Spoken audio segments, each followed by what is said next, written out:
یہ آواز تھی کشمیر میں گوریلا جنگ کے بانی شہید اعظم محمد مقبول بھٹ کی۔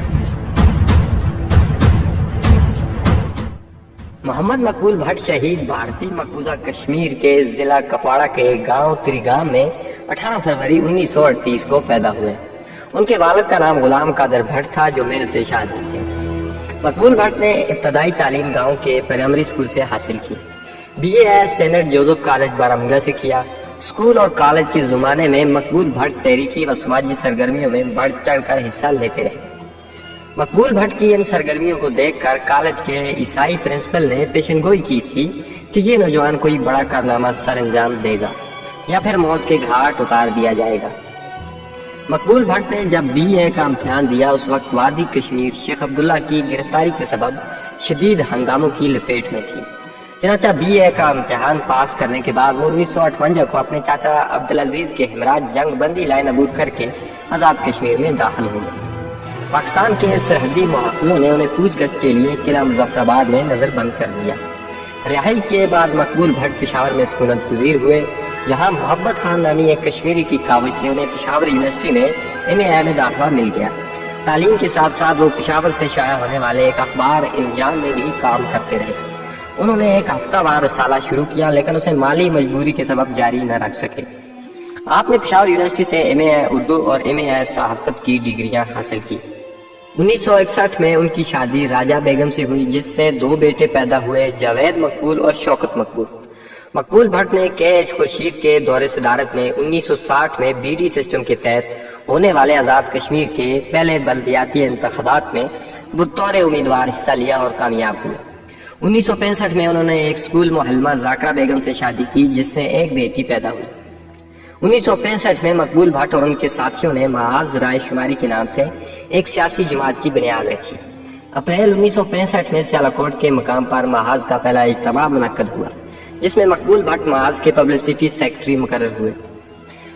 محاذ سے فارغ ہونے کے بعد محاذ کے مرکزی عہدیداروں نے سیالکوٹ اور جموں کے درمیان سوچیت گڑھ کے بارڈر پر جا کر مقبوضہ وطن جموں کشمیر کی مٹی ہاتھ میں اٹھا کر حلف اٹھایا کہ وہ اس دھرتی کی عزت و آزادی کے لیے جان کی قربانی سے بھی دریغ نہیں کریں گے۔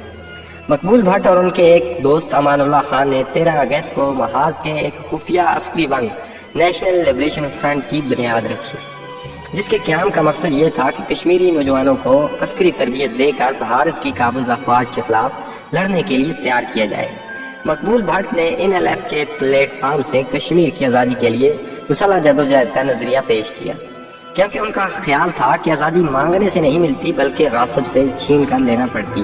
ان کا کہنا تھا کہ جب تک کشمیری ہتھیار اٹھا کر قابض افواج کے خلاف نہیں لڑیں گے اس وقت تک کشمیر کی آزادی کا خواب تعبیر نہیں ہوگا۔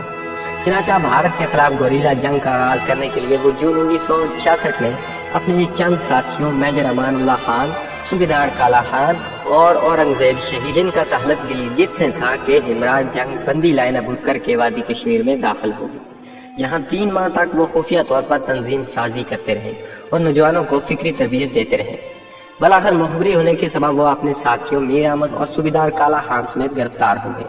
انہیں سینٹرل جیل سری نگر میں قید کر دیا گیا۔ ان کا ایک ساتھی اورنگزیب، جن کا تعلق گلگت سے تھا، اس معرکے میں شہید ہو گیا۔